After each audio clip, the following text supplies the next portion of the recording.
Hi friends, welcome back to my channel. ఈ వీడియోలో ఇప్పుడే అందిన వార్త ఏంటంటే ఇప్పుడే ఏపీలో ప్రభుత్వ ఉద్యోగి దారుణంగా మృతి అండి. కారణం అయితే ఇదే.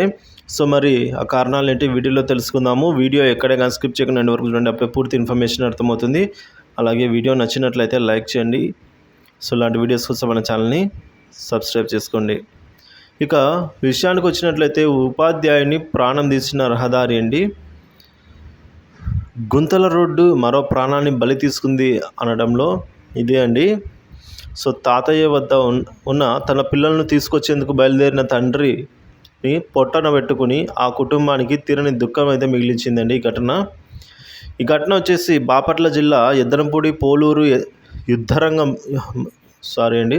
ఎద్దనపూడి పోలూరు మార్గంలో అయితే బుధవారం చోటు చేసుకుంది. ఎద్దనపూడి మండలం పోలూరు గ్రామానికి చెందిన తాళ్ళూరి వినోద్ కుమార్ 38 సంవత్సరాలుగా ఉన్న అతను ప్రకాశం జిల్లాలోని దర్శిలో ఉంటూ ఈ విధంగా కురిచేడు మండలం అలవపాడులో ఉపాధ్యాయునిగా పనిచేస్తూ ఉన్నారు. తన 2 పిల్లలు వేసవి సెలవులకు పాలూరులోని తాత ఇంటికి వెళ్ళగా వారిని తీసుకొచ్చేందుకు వినోద్ కుమార్ బుధవారం ద్విచక్ర వాహనంపై అయితే దర్శి నుంచి బయలుదేరారు. ఎద్దనపూడి టు పోలూరు మధ్య రోడ్డు అక్కడ వెళ్ళగానే రోడ్డుపై ఉన్న గుంతల రోడ్డు వల్ల బైక్ అదుపు తప్పింది. వాహనం ఒక్కసారిగా కింద పడిపోయింది.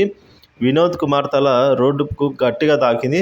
దీంతో తీవ్ర రక్తస్రావంతో బాధితుడు అక్కడికక్కడే కన్నుమూశారని చెప్తున్నారు. సో ఘటనపై అయితే ఎద్దనపూడి ఎస్ఐ జీవి చౌదరి గారు కేసు నమోదు చేశారు.